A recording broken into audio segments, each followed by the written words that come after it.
Good morning. This is the La Pala Electric Association Finance and Audit Committee meeting for July of 2026. Calling the committee meeting to order. I'm Tim Wheeler, the treasurer.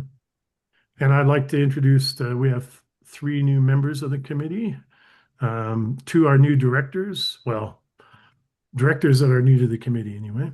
And Greg Barber, and Kirsten Skion. Greg is from District 2, Kirsten's from District 1. And then we have Roy Schwalm, whom I think we're all really happy to welcome to La Pala Electric Association as the new Chief Financial Officer. And so hopefully, being the first for some of you, bear with me. If you have questions or anything, feel free to raise your hand and speak up, and we'll try to address them. And with that, I want to ask for a motion to approve the agenda that we have here. So moved. Thank you, Kohler. We have a second. Second. Kirsten. Okay. We got any discussion, any changes, any additions? No. Doesn't look like it. Okay. So with that, just raise your hand and say aye for approval of the agenda as presented. Aye. Aye. Aye. Thank you. And yeah, committee members are Kohler, Tim, Greg, Kirsten, Chris, Roy, and then we have support from the controller and also from the attorney, Graham. All right, the next is the approval of the June FAC meeting minutes. So again, we need a motion to approve those. So So moved. moved. All right, we'll take Greg's slightly ahead of Kohler. Thank you. Any corrections or additions? I'm going to abstain since I wasn't there. I don't feel comfortable approving the minutes. Okay. So all in favor of approving minutes, raise your hands and say aye. Aye. Aye. All right. So that both those pass unanimously. So the I next is abstain. to you I abstain. abstain. Thank you. Okay. Preliminary financials are next. So this is up to, I'm not sure. Yeah. You probably want to hand that over to Monica. Yeah. Just to let folks know, Tim, Monica's going to be joining us for foreseeable future as Roy gets ramped up. And I wondered if it might be appropriate, Tim, with your approval, to have Roy give a little bit of an introduction as he gets going, if the committee's all right with that. So that's perfectly fine. Yeah, that'd be great. All right. Over to you, Roy. Excellent. Thank you. And again, thanks for the introduction. And I want to start by thanking Monica because she's been carrying a heavy load for quite some time. So it has been a whirlwind couple of days, but I'm so glad to be here and so glad to be part of the team. Just a little bit about my background. So 25 plus years in the financial space across different industries and geographies. Started in the actually financial services space with Oppenheimer, spent a very brief time there before jumping over to a startup technology internet organization, spent about 5 to 7 years there in different roles through the accounting and finance group. That's where I cut my teeth a bit on M&A. They were a roll-up strategy of mom and pop .coms that we were able to kind of successfully exit before I departed. Then I joined a company called IHS, later to become IHS Market, later to become S&P Global. I spent 12 years there, starting in the corporate finance group. A good portion of my time there, though, was in corporate development, working on mergers and acquisition strategy as well as portfolio strategies. That's where I had the good fortune of meeting Chris and getting to work with him on a lot of the energy initiatives there. I left IHS after they merged with a merger of equals with Market and joined Remax, which was also a Denver-based organization. Spent the last 8 years there, started as the VP of FP&A, grew that team out. The whole intent of my time there was to give them a little bit more exposure into some of the strategic things around finance. So again, did a couple of deals while we were there, not as many as at IHS, but had a lot of strategic partnerships that we needed to work through there as well. So when I left, I was the EVP of Strategic Planning and Development. So I had the FP&A group, I had the Business Intelligence group, I had a PMO group, I had a Competitive Intelligence group. So it was a very broad mix of I call financial areas that intersected very well. It helped to have teams talking across all of those areas. But I couldn't be more excited, like I said, to be a part of this team, to join the organization. It's been a wonderful first couple of days, and I'm glad to work with this group as well. All right.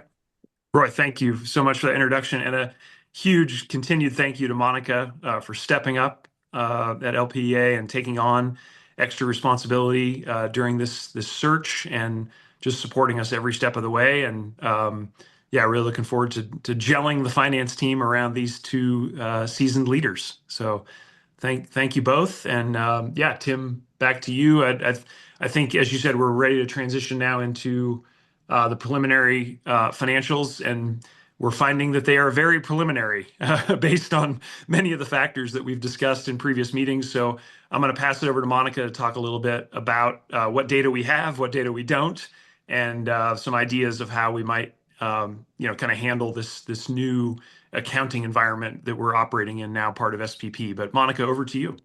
Great. Thank you, Chris. All right, so I'll go ahead and share my screen.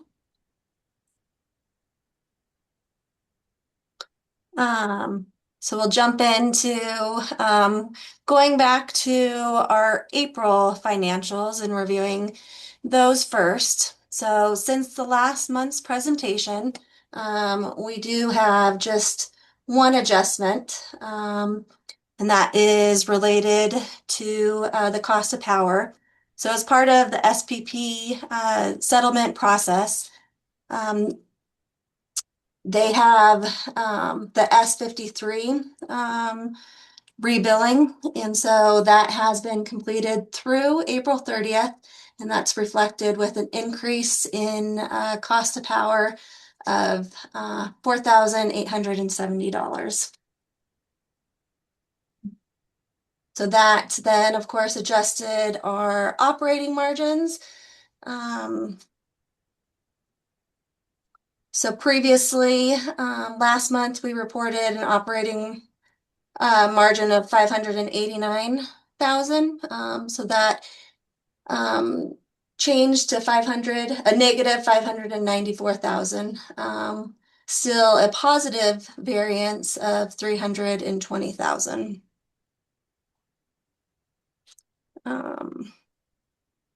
And so again, this resettlement and restatement of our April financials is complete through that S53 resettlement period. The next and final resettlements are a part of the 120-day resettlements. And so the information for April 1st will be available starting July 29th. Along with those resettlements, the resettlements are really, as I mentioned, related to the SPP and the real-time and day-ahead adjustments. And so in addition to revenue or cost of power plus and minuses, that also affects our kilowatts purchased, which trickles down to our line losses. So as you can see down here on line 35, our initial line loss was rather low at 1.7%, and then as we received new information, it jumped up to 4.97 and ending at 6.28. That line loss is, that percentage is a little bit higher than kind of what we had previously expected to see. Our normal line loss was anywhere between 3.5% to 4%. And so this line loss is a little bit higher, and we're still kind of navigating this new SPP reporting environment. And so there may be some timing differences as far as matching our kilowatts purchased compared to kilowatts sold and used. So we may want to kind of, as we continue on this path, maybe we may want to focus more on a year-to-date line loss percentage versus a month-to-month. I'll pause there for the review of the April financials and take any questions. Kirsten has one. Yes, Kirsten. Yeah, thank you, Monica. Go through with me again on line loss. It's a timing thing of when we bought it and when we sold it, we think. Is that what is, we're getting a clearer picture as we go along? That's changing the line loss over time? Correct. And so line loss is, so it's a percentage of the total kilowatts purchased. So essentially this is saying we purchased about 6% more kilowatts than we sold and used for the month. And a part of, yeah, there just might be some timing differences on crossing over a couple days, plus or minus between the months. And so that's why I'm proposing to kind of look at it as a year-to-date comparison versus a month-to-month, because it may not, just because of the information we receive both with purchase and sold, there's a little bit of estimates on a plus and minus on the actual days, and so they may not align directly. And so Okay. looking at it on a year-to-date basis, I think will give us, moving forward, a clearer picture. Okay, so let me just try to read it back to you. What I think I understand is, because this is especially going to happen right at month changes. So we may think we bought something and sold something on the 31st, but SPP might show that we bought it on the 1st, even though we sold it on so vice versa. So because of that day change, we don't really know exactly when it sold it. So it's going to show up as a line loss or line gain, we'll say, depending upon whether it was kind of for or against us. Is that Yes, that's good? Okay, super. Yeah. I appreciate that so much. And then Greg another has a- caveat with the kilowatts purchased. Again, a new reporting environment, so it's a learning opportunity for all of us. And so we're trying to make sure and dial in, understanding those real-time and day-ahead adjustments and how they're affecting those kilowatts purchased and the reporting on those. You have a question for Yes, sorry. Hi, Greg. Thank you, Monica, for putting this together. Two quick questions. As the line loss seems to be, rising, I think that it's higher than it has historically been. And so I think doing it year to date will take some of the volatility out of it. But maybe you can help me understand what it's been running at. And then the second question is, as this increases, we only had a small change in the cost of power in July. Do you think that there'll be any more small cost changes related to that? Thank you for that question. And the answer is I don't know. Because April is our first month, I have not seen any of the S-120 resettlements. To be honest, I wasn't expecting I didn't know what to expect, but I was surprised to see the S53 resettlements had data every day. And so my assumption for the S120s is that I think because it's further out, that those would be less likely. And so those would be minimal. But until the end of July, and I see kind of how those resettlements start to invoice, I really I'm not sure. Yeah, don't have a feel for it yet. Thank you. Right. Kohler. Kohler. Thank you. Good morning. I don't have a question, but a suggestion maybe, and that is on our glossary of terms, would you consider adding a column other and then put in the S53 agreement as well as the RT-DA, the real time and day ahead? I think that would be important, mainly for other directors on the board, but myself too at times I go, okay, what was that again? So just a suggestion if you consider it. Thank you. Absolutely. Thank you. That's a good suggestion. There's so many new acronyms, so to add to that glossary would be helpful. Thank you. Kohler, I might benefit from that just as much as anybody else. So I like the suggestion. Kirsten. Yeah, thanks, Monica. On the line loss, what we would lose if we do it from the beginning of the year is the first 3 months of the year, we were under the old. So I'm wondering if we might want to do it since the beginning of SPP, do a year to date from April on, as opposed to and maybe we do all three, the current, the year to date, and the beginning from SPP, because it'll get masked, I think, if we blend in the pre-SPP stuff.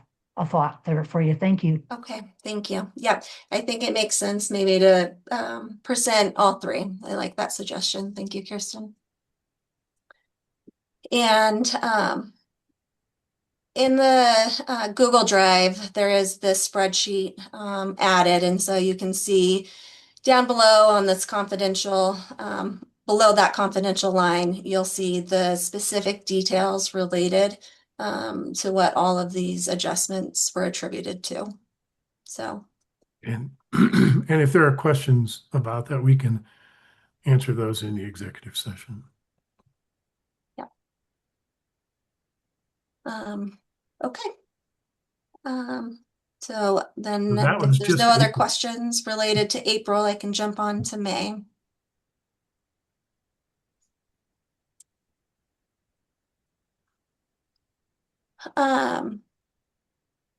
So the May financials that were presented last month, there are a number of different estimates to get to be able to present some numbers to the board. And so this month with the restatements, a lot of this is related to getting just some actual or some final billing from SPP related to the transmission costs, as well as 3 different invoices related to cost of power are now presented in this form in actual. So the LPEA operating margins went from a negative 121,000 to a negative 294,000. So although this is an increase in overall expenses of 174,000, we're still 575,000 better than budget. Our cost of power increased 176,000 from the financials that were presented this month to now. The largest reason for this increase is attributed to a credit from SPP that I booked, but it was actually related to to the region versus directly to LPEA, and so that was backed out. And then there was also revenue adjustments that were indirectly related to the cost of power expenses. And as I mentioned, the transmission expense last month was based on an estimate because we didn't actually get the May invoice until July 1st. Our actual transmission costs for the month were 129,000 over budget. And let's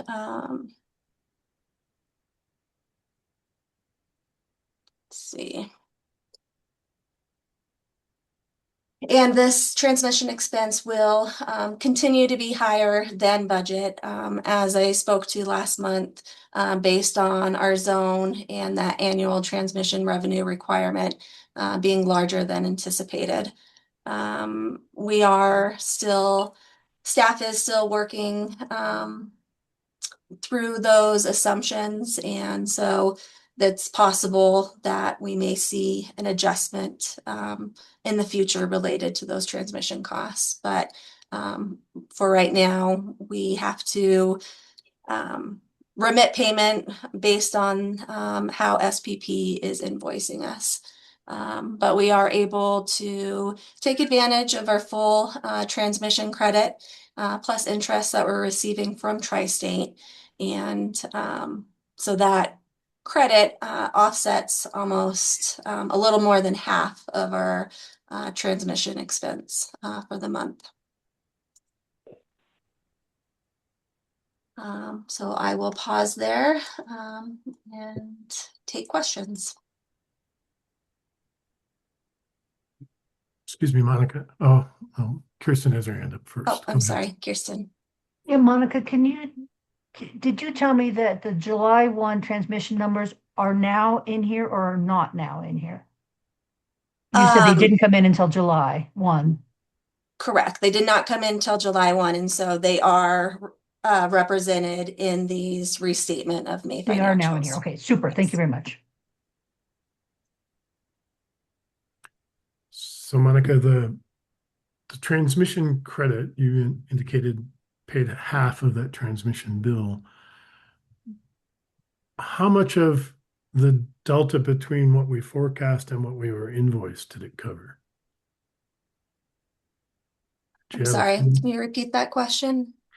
So I'm curious about, we have a variance, right? An increase in transmission sort of year to date from the forecast. And I'm just curious how much of the credit that we're receiving and using covers that variance. Quite a bit. And so even with the credit being applied to offset our transmission expenses, we were still 129,000 over budget for the month. All right. Thanks. That answered the question. Anyone else? More questions? Yeah, and Tim, just a quick reminder, especially for the new committee members, you may remember that we were still, in the middle of a dispute about what transmission costs should be loaded into that calculation. If you remember the acronym ATRR, so that, we think they're overcharging us, and we've, along with a bunch of our neighbors, and so that I would say is a preliminary number at this point. We think our transmission charges will roughly fall in line with our transmission credits. Yeah. That's a good reminder. And my understanding of that is that we pay based on the invoice, and should this dispute be resolved in a way that we think it should be, that would be subject to refund at some point. Yep. So there's a chance that at some point in the future there would be a refund applied, but timing of that is unclear. Correct. Thank you. See Greg's hand up. Yep. Just a quick question. This does not include any rate stabilization? That is correct. Okay.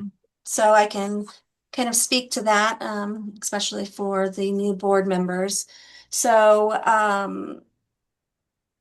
For the 2026 budget, the board did approve a rate stabilization or to use deferred revenue for rate stabilization in the amount of about 8.4 million. And it was decided at the beginning of the year that we would not record any rate stabilizations on a month-to-month basis in our actuals and wait to see what the year-end numbers landed at, and then make the rate stabilization entry to get to our desired operating margin. Okay, thank you. Yes, Kirsten. Does CFC look at any of our interim, our monthly numbers because our ratios are kind of out of whack because we're not using, because of the transmission thing, which we may get back. Do they look at any of that, and do we need to be concerned about the message we may be giving to our lenders by not using rate stabilization as we go along? We do not submit any monthly financial information to CFC or any other lending or outside sources. It's primarily based on our year-end audited financials. Okay. And if we were going to be doing any more money borrowing or redoing our financing, we would relook at our choices at that point to see if we need to apply before we go out to the market. I would guess. Roy, I'm glad to see you nodding your head. Thank you. That's what I wanted to see. Good. Yeah, Thanks. Kirsten, nothing to worry about here. CFC's Okay. got our annuals. We're well within our covenants with them. Good. But yeah, great question. But yeah, nothing to worry about on that front. Great. Thank you so much. Mm-hmm. And I do want to note, even though our operating margins right now without that rate stabilization are reporting in lower than our target, we are still meeting our covenants of the 1.35, the MSD. Yeah.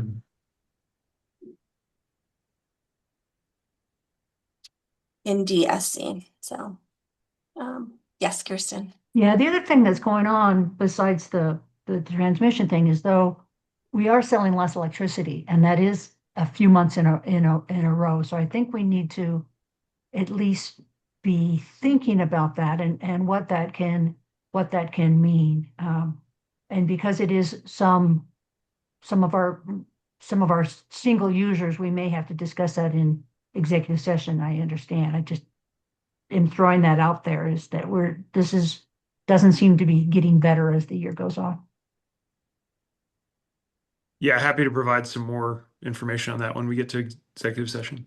Thank you. Mm-hmm. Okay.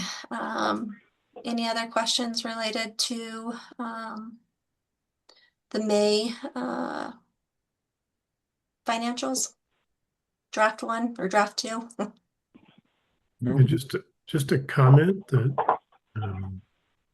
this this is the second month of adjustments since we started, and it's really risky to start indicating that these are trends that we have to worry about yet. I think there's still lots of learning to be gained here, and personally, I'm trying really hard not to look at this on a month-to-month basis and these adjustments so much as when do we finally start to see trends around this based upon what our experience is. And I don't think anyone should, I caution anyone, panicking or taking any of this too seriously. It is, maybe seriously isn't the right word, but you have to take in consideration the learning curve, the fact that SPP is new, and that these are going to work themselves out over time in a new regime that we have to get familiar with. And so patience, I guess, is what I'm saying. Lots of patience, and not not getting too concerned about 1 or 2 or 3 or 4 month trends yet. So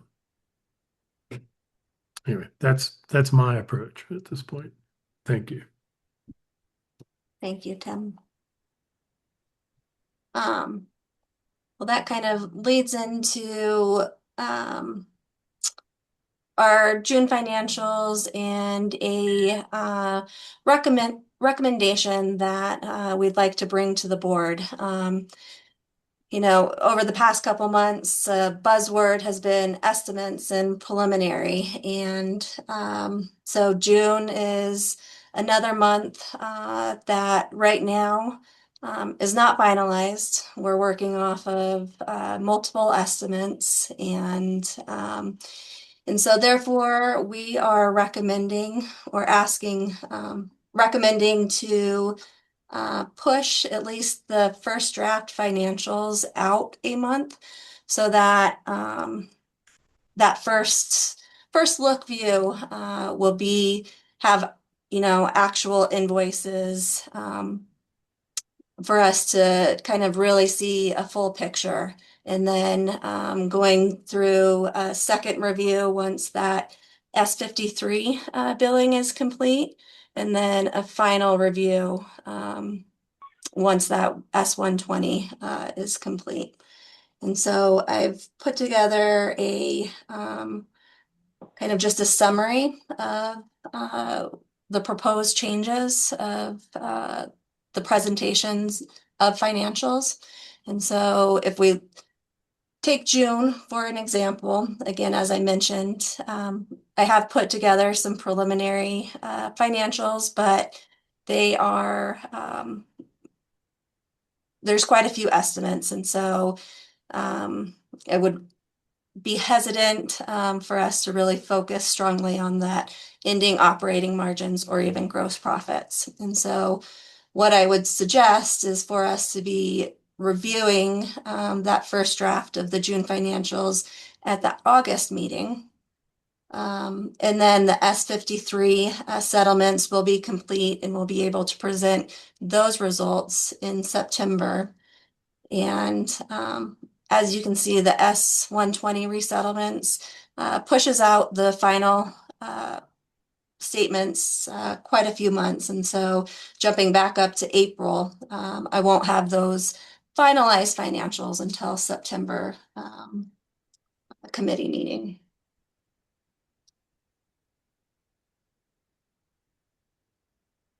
So I think it's a good idea. When I was on the tri-state board, they delayed it by a month, kind of like this, and it just made it a lot more accurate and a little bit better for observation. So thank you. Thank you. Yes, Kirsten. I think I can understand, although we're not seeing huge differences on the again, it's not a trend. We can't call it a trend yet, but on the 2 months we haven't seen huge differences on the different settlements. You know, $2,000 in a multi-million-dollar company isn't a lot. So I'm not so concerned about the purchase power changes. It's the transmission service that is weird, and I think we now know we can expect what it's going to be, because it's based upon the new the ATRR that we have in dispute. I think there's a subset that we can see. I think we need to keep a close eye on what we're selling, and we know that. So I would be interested in what y'all could come up with as far as, yeah, we're not going to give you full financials, but so that you can keep your fingers on the pulse, we think maybe we need to tell you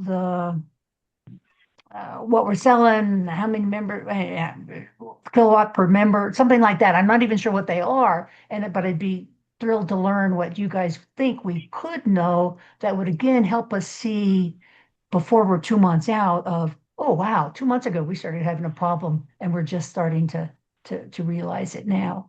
Could you, Chris, is that something that or Roy, I don't even know, among all three of you guys, is that something that we could think about of kind of a financial light report in the month following the month in question. So probably too late for June because you're thinking it's going to be in August, but we could have at least know how much we're selling. Yeah, I think Kirsten is maybe an addendum to what you're seeing up on the screen right now. Maybe we take a run at like here's the list of things that we do have high fidelity, right after the end of the month, and perhaps sales, that some of that meter data, we'll look at the timing on that. But I hear what you're requesting, which is, what leading indicators do we have? What do we know during the first week of a month? And I think what Monica's trying to do here is say, hey, here's the delays we're seeing on invoicing, and we don't want to give you information that is kind of pointless because we don't have the invoices yet. So we wanted to make these adjustments, but I hear you loud and clear. And so maybe Roy, Monica, and I will put our heads together of like, okay, here's what we know from the first of each month or the first week of each month, and then create maybe a separate way to show that to the FAC and the board. I appreciate that. Thank you. Yeah. I'm going to weigh in just real quickly on that, which is to ask also, what would be the staff impact? I mean, what is most effective and efficient? I don't want us to just make work for not a great return necessarily. So anyway, I just want to caution that or ask for that caution in your discussion. And I didn't mean to step on you, Greg, but go for it. Oh, no, thanks, Tim. Just one other thought, taking into account what Kirsten and Tim said is, when you have the summary income statement, maybe that's the tool that you can use and say, because one of the concerns I have is I know that revenue and cost of power will be a little soft, but we really need to pay attention to our operating expenses and our kilowatt hours sold and things like that. And those are already included. So to Tim's point, hopefully that would not be more work for staff, but maybe just a little more color around, where we stand in those areas that like Chris said, that's where probably high fidelity is in those numbers. Just so we can make sure that we're keeping our finger on the pulse of the operation of the utility. Yeah, I think and again, 2 days in, but hearing the commentary and the questions, which I think are good questions, and understand what you're looking for. Greg, I was kind of thinking the same thing, and this is something I think, Chris, you were thinking that the three of us can powwow on a little bit in terms of what can we use that we already have to show some updates without creating something incremental or new, but still giving some information that would be helpful on the trends so we're not caught off guard later on if we already have it. Exactly. Yeah. And yes, and in a couple more slides, I will bring up the June financials preliminary, which do have, highlights of our changes in operating our O&M expenses and cash impacts and things like that. So we certainly can continue that. And then that leads then kind of piggybacks off an additional recommendation and stems from a question that Kirsten had emailed about regarding our transmission expense and whether it was really correctly categorized as a controllable or O&M expense, or if it's more of a cost of power. And so I wanted to speak to that as well. So prior to April 1st, we got one power bill that was all inclusive of distribution and transmission. And so that power bill was historically reported on our cost of purchase power line.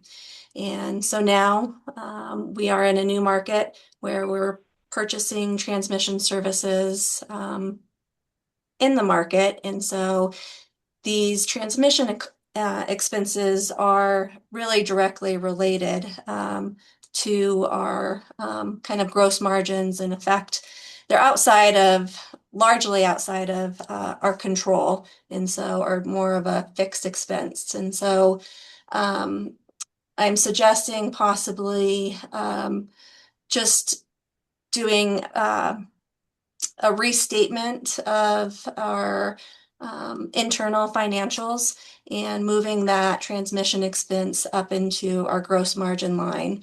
That way we can really focus in this middle section of O&M expenses, which lie more into our controllable expenses to focus on. Is there any, and that, will help with giving on a monthly basis moving forward, understanding that this top section is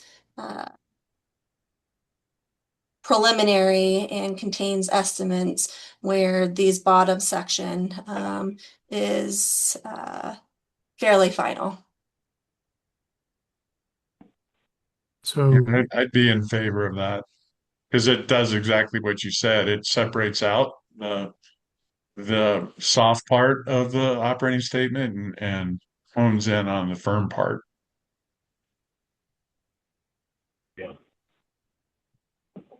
Monica, do you only question? I mean, it's a true gross margin in this case, it seems to me. So it makes sense, but I just wonder, does this affect any comparison to previous reporting? And what would be that effect? Yes, thank you, Tim. That would affect our comparison year over year, because as you all can see from this view right here, with our June financials. Oh, yep. Well, let's see. Old eyes. To,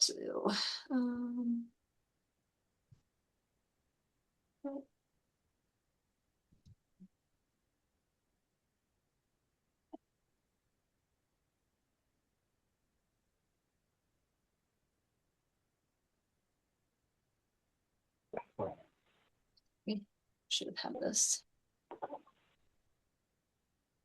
But so right here, the transmission expense on a year-to-year comparative basis, that will throw that comparison off. But it'll give us a better picture of our true gross margins in current year compared to budget. And so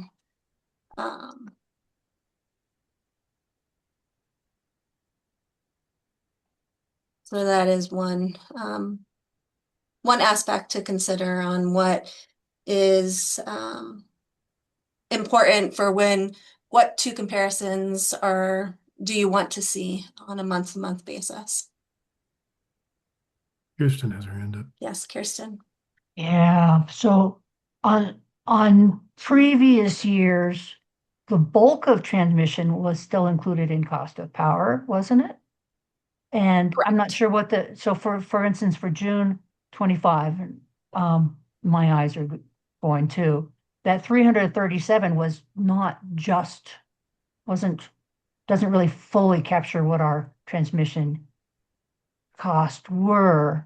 So it's not that we weren't counting transmission at all above that line. We were just, I'm not sure what we were counting below. I think this is closer to our true gross margin. And I think we have to have transmission above. So I'm not sure what used to be that 337. What was that? So there, in that transmission expense line, currently, primarily the leading or the driving expense now is our actual transmission costs. There is additionally some O&M expenses related to staff time attributed to transmission services or maintenance costs that are specifically related to transmission. And so that's what you're seeing in that Okay, so those were our transmission costs before. So the June Yes. 25. Okay, I get it. So there Yeah, is, it was just very minimal. It okay, was so more that really was operating. O&M. So that 337 from last year really was that. I mean, it Yes. really was an O&M as opposed to a hmm. I think we almost need to do a hybrid here. You need to bring the part that really is transmission up and leave the O&M down below, perhaps, but something to think about. I'm all about bringing it up because this is where it belongs. This is our cost of power. But I think we have to be cautious about what we do for past years. We don't redo our past finances based on the O&M being down below. So do we split out still? Do we still have two kinds of transmission expense? We have what we pay to SPP and we have our own internal transmission, and that is going to be an expense perhaps. It just doesn't all belong down there. Correct. In the way that just the accounting flows through to the different major reporting lines. So the actual transmission expense plus the O&M all foot up into that one transmission line. It would be kind of a ad hoc of us being able to break out that true transmission expense that we're purchasing in the market and O&M and report transmission expense in both categories. We So it's a certainly line item could do issue. that for internal financial presentation. Okay. When it comes to our final audit and everything that goes to CFC,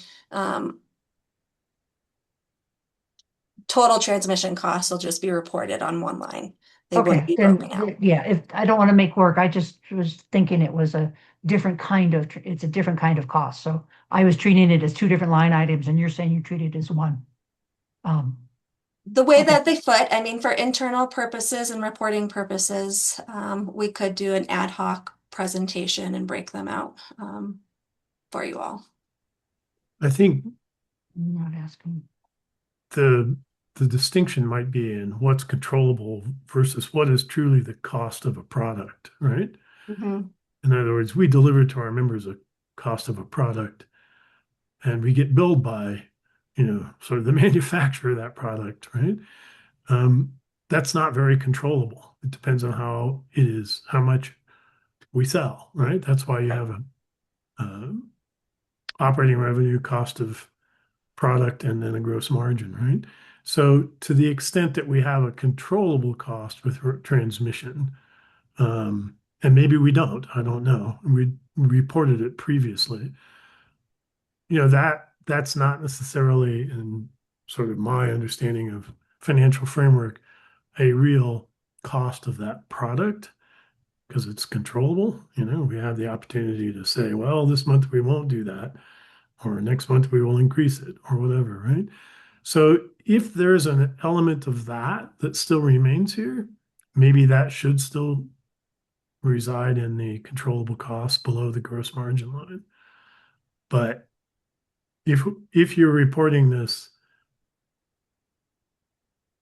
and I didn't quite catch where you said you were reporting this, so a single transmission cost, what was that?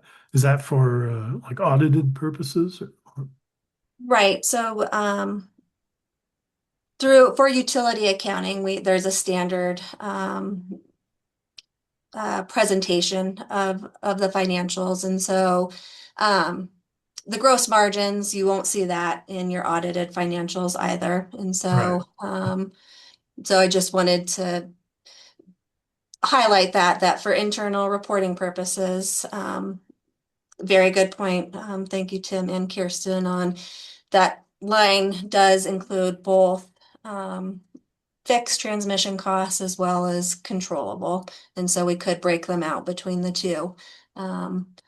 And just making that note that when you're looking at the final year-end audited financials, that transmission expense won't be broken out between the two lines. It'll all be footed into the one line.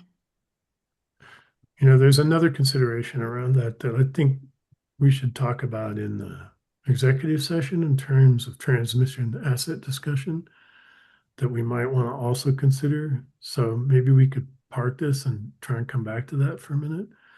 I'm concerned about future reporting, put it this way, making a change now and then maybe having to alter something later. So might be worth carrying this on. And frankly, I like where you're going personally, but I also want us to have the granularity from a standpoint of evaluating the management of the controllable expenses somehow. That's again, that's one director's opinion at this point. So maybe we could come back to that briefly in the executive session. So I'll give it back to you, Monica. All right. So those were the two kind of proposed or recommended changes that I wanted to present to this committee. So I can move forward on kind of talking about some of the June highlights. Again, I wouldn't strongly focus on this upper section of gross margins because we are still waiting on, due to the timing of this meeting, I'm waiting for one additional revenue source to come in, which I do anticipate increasing that revenue line considerably. And then that cost of power and transmission are based on multiple estimates. And so those numbers are very much subject to change, which will then also affect the bottom line of our operating margins as well. But highlighting kind of our middle section, we are continuing to see savings. Staff's doing a great job on being mindful of spending. So we are, for June, we came in 12% under budget. And the largest savings being seen in our general or admin and general expenses, and then our operation expenses. The G&A, there's continued savings that we're seeing in some outside consulting and legal costs. And then in operations, we saw some savings in payroll. I believe that's attributed to more labor being capitalized versus expensed. We also saw some reduced costs in some other activities as well. Depreciation and interest expense. I've talked about that a couple over the past couple months, and so our depreciation is going to continue to be under budget on a month-to-month basis. Just and then our interest expense, just due to kind of some assumptions that were made during the budget season, is higher. Due to the borrowing and a delay of asset sale. But those two expenses offset them, and so we had an overall 5% decrease over budget on actual expenses for the month. And then kind of jumping over to our key financial metrics for the month. Again, there's some of them that are going to change once we get the updates with revenue, cost of power, transmission, but a couple of highlights that will stay consistent is our cash. And so our operating liquidity is meeting that board's goal, which just realized needs to be green, of 90 or more days. So we came in at 91 days, and then our cash on hand is 36 days. Our debt to financing as a percentage of equity is still meeting that board goal of below 200%. and our equity percentage right now is 36%.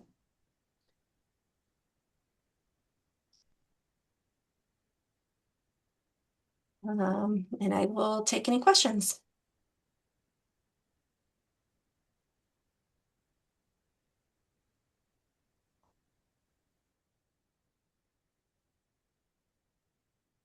Kirsten.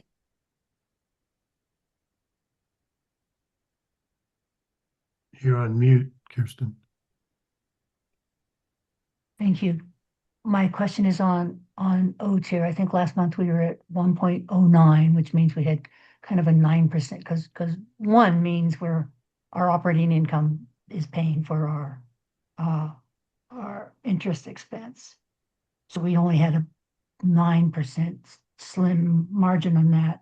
Now we're negative, and again, this is because it's a weird month. So this is going to be I don't know what I'm asking, but an O tier under 1 is alarming, and I think O tier must be tied to revenue. Yeah, it is. That's the whole idea. Okay, I've talked myself out of being concerned. Thank you very much. Greg. I think it's interesting you mentioned that our labor expense is lower due to capitalizing labor, but depreciation expense is also lower because we're not capitalizing enough assets. Maybe you could help me understand that a little better. The depreciation expense is lower than budget, primarily due to the assumption of the capitalization of our contract termination payment. And at the time of budget, I didn't realize that there would be a split between the contract termination and then an amortized transmission credit. And so that's the primary driver for the decreased Okay, so it's depreciation. really not our capitalization rate of our projects. It's the termination payment. Got it. Yeah, and that's what it's largely attributed to. Yes, thank you. Thank you.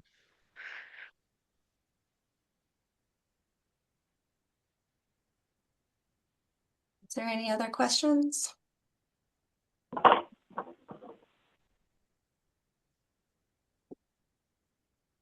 Okay. Did you say that there was that the revenue was preliminary as well on this? Yes. Yeah. So really, these are highly preliminary. Yes, they are. I wouldn't. Yes, I'm expecting quite a bit difference in our revenue once I get that. And it's just due to the way the billing cycles fall is the reason for the delay on that. I won't have that updated information until tomorrow morning. Yeah, I think it buttresses the idea that we look at a month's numbers in the second month. Yes, exactly. That's where in being able to present and talk kind of on the whole picture of kind of that first draft of where the co-op sits. Thank you, Monica. Okay, well, I will stop sharing. All right. So looks like we're at the point of item 6. Just before I go there, though, I'd just like to clarify. So this new reporting, the idea that we look at these financials in the second month rather than the month immediately following, as well as that reporting around transition cost included above the gross margin line. What would staff like from the FAC in regards to that, and what's the timing of that? Is that something that before we end this session today, we would want to take a vote on making a recommendation, or should we look at that in August? And I guess I'm looking at you, Chris. Yeah, yeah, you got me thinking. I think if the committee's comfortable with the proposal here, we'll have that ready for the next FAQ.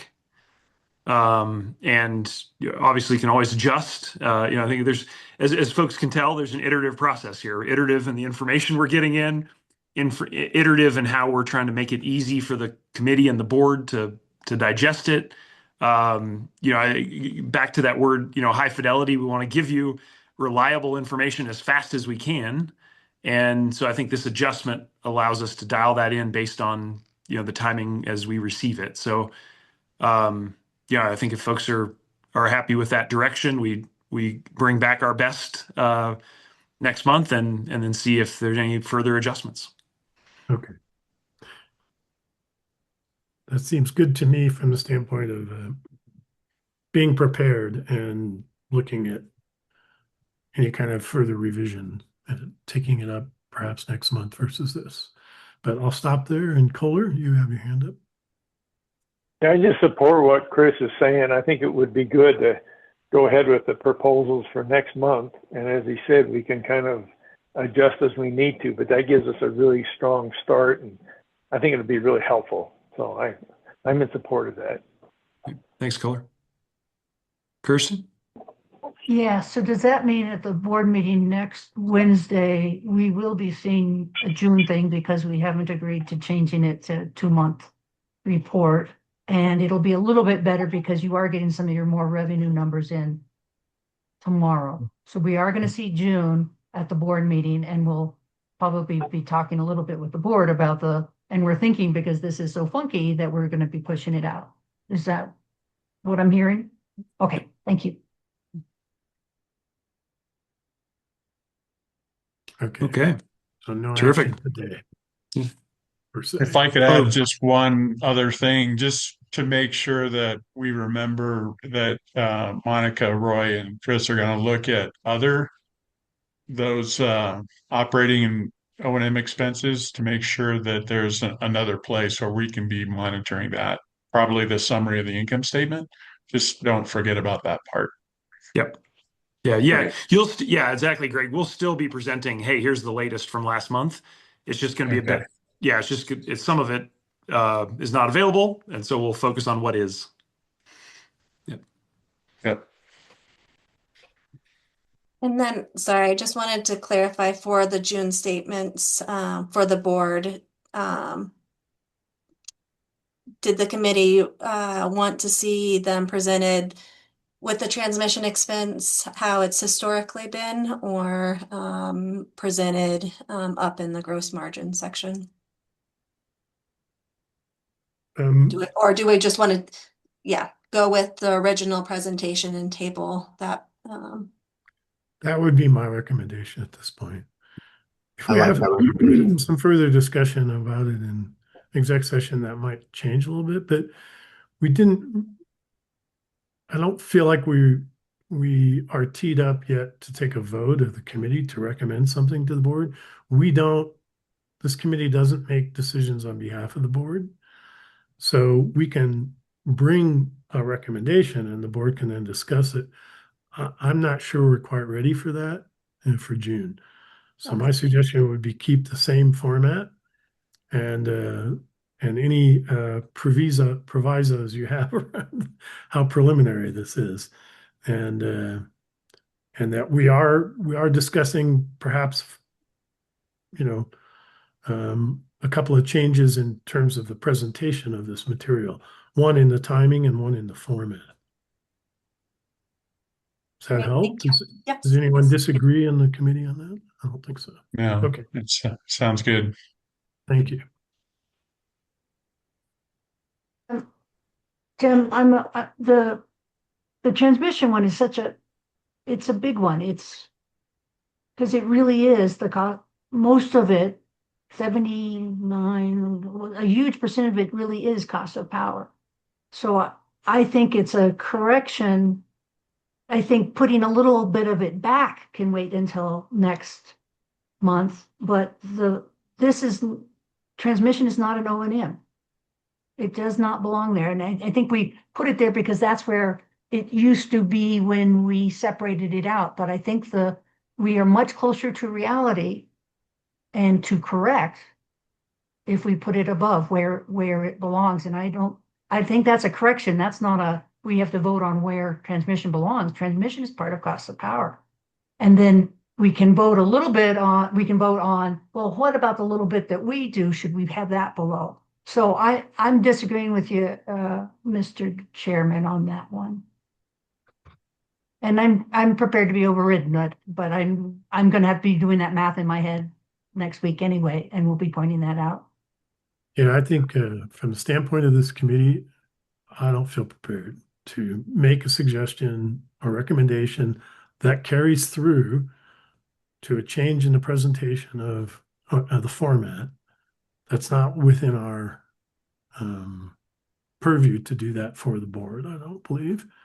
That's a board decision how they want to do that. And respecting your opinion, I don't see a need to do that right now. Thank you. We can have further discussion and decide what role we want to play in making that and how we want to go about doing that from this committee standpoint.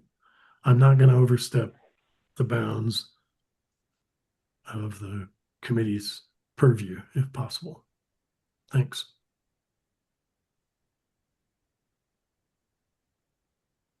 But appreciate your view on that. And there's more to be discussed. So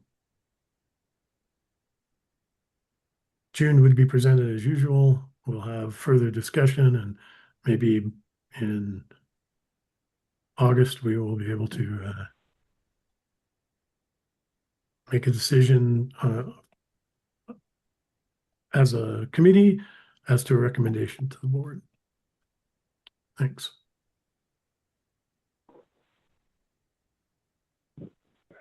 All right. So the next item on the agenda is a resolution having to do with, I think, authorizing something that we thought was authorized, but the documentation isn't available. So Chris, maybe you could help us with that. Yeah, thanks, Tim. That's a perfect setup. We're bringing this resolution forward at the request of CFC. This was kind of the actual thing that this represents. The board has already evaluated and approved. This is really to get the paperwork on file with CFC, so we've got the right resolutions from the board to match the credit arrangements which we've already accepted. So, yeah, this fairly perfunctory. Not a new decision or new thing here. It's really just about tying up that loose end with the official resolutions. So today we're looking for approval of this from the FAC, or not approval, sorry, a recommendation to the full board for approval that then would have a final evaluation at our board meeting next week. But yeah, happy to take questions, and Monica can help me with the backstory. Kohler. Okay, so I'm a little bit confused. So what we did by resolution previously was we went with the 10 instead of the 25 figure. Is that correct? Yeah. Well, I was going to say, I can speak to some of this too if you need me to, Chris. Yeah, I'll pass it to Graham here, but Kohler, yeah, we've got the 25 total, but there's two different parts to it, a 10 and a 15. So I'll pass it to Graham for that extra detail. Yeah, so initially I think we had a 15, and then in the way we expanded it to 20, right, we split it into we dropped the existing one lower, and we added a new line of credit. And so CFC told us that we didn't need to re-resolve the reduced line of credit initially. So we got the email transactions with them, and so the board had a resolution to approve the new line of credit. But the existing line of credit that was reduced, CFC initially told us that we didn't need a resolution with that, and I've subsequently come back and said, whoops, we actually, even though it's the same line of credit in a smaller amount, we want a resolution with that. So that's what's going on here, and that's why the timing is off. Well, we would still have the total of. Can I stop you 25? for just 1 second? Who can let another director into this meeting? Jen Jenkins is in a waiting room and texted me asking. Jess, can you do that? Or And Janelle? I have no way to It's communicate. Janelle. There's no waiting room because it's panelist only, so I'm not sure where she is unless she tried to get into the executive session. Could you text her and correspond with her Yep. about that, please? Yes, Thank I'll you. handle it. All right, go ahead. Thanks. Sorry, I didn't mean to cut you off. I just don't want a director not able to participate in the full thing. So go ahead. So my comment was that this really doesn't change our total line of credit. It just corrects what we had resolved earlier. Yes. Okay. I didn't get that from this, so thank you. I needed that clarity. Yeah.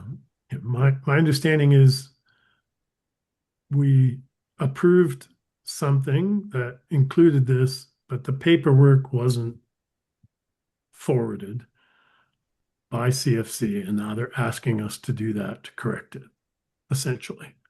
Yep. So we're not reauthorizing or adding anything more. It's simply a paperwork correction, which hopefully is not an indication of how CFC operates in the future.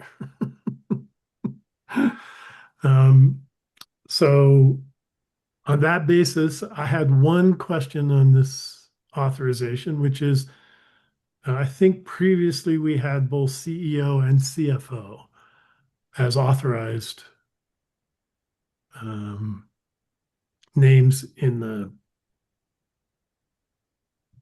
office and title and name, right? At the very end of this document. So, and I assume when we got this, we didn't have a CFO yet.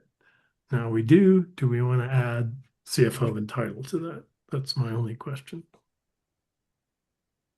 Oh, yeah, it certainly couldn't hurt. Although if we were to access this, right, I would be involved. So it probably functionally doesn't make too much difference. But yeah, we can get that added because I think you're right. I think they just had left that off until we had hired Roy. So yeah, I mean, maybe look at the previous one, the one for the 15 million or whatever that we authorized, and they sent us the paperwork on and follow that. So yeah, I'm just also thinking like, you're on vacation or whatever. Hopefully you'll take vacation. Hopefully we won't have to use it while you're gone, but you never know, right? Yeah. So worst case. So, pending that clarification and change, potential change, I would say let's have a motion to recommend the board authorize the completion of this document. Is that good language? Yeah, and Tim, I should say we can double check. And between now and the board, we'll double check the addition of Roy to the document. Okay, sounds great. I did just pull up the 15 million one, and it just had you, Chris. Yeah, that's what I was going to say. It was just the CEO last time. And that was when we had that was back when Patrick was still the CFO. So, so that's clear. Yeah. This is how we did it. It's identical to the last one. Okay, so Kohler, you've moved that we accept that we recommend to the board that they authorize this as presented. Second. As is, yes. As is, yes. So we got a motion and a second from Greg. Any further discussion? Okay, all in favor say aye and raise your hand, please. Aye. Any dissent or abstention? Seeing none, it's unanimous. And actually, just to be clear on this, so because Roy has only been here for 2 days, Chris has sort of administratively delegated her voting authority to Monica. So I guess, Monica, if we could get your vote. I didn't see your vote. Did you vote? You did? Okay. Is that in favor? Yes. Okay. All right. So we'll note that in the minutes that just for this meeting, even though Roy is the CFO, Monica's acting at the appointment of the CEO as the voting member for this meeting. So just to clarify, then Monica is the voting committee member from finance. Yes. This was, Okay. yeah, just for this meeting, just because of, Roy having been on the job for 2 days and not want to put him in a position So does to that vote. change meeting minutes and agenda votes? So We we have should, taken 2 votes prior to this. yeah, and so we can we can get Monica's vote on approving the agenda and approving the minutes. I approve of both the agenda and meeting So, minutes from yeah, last so week. I've been working with Janelle on how we would sort of footnote this in the minutes for next month, and so yeah, we'll get that taken care of, and then going forward, starting in August, Roy will be the member of the committee. Perfect. Thanks for that clarification. Any questions?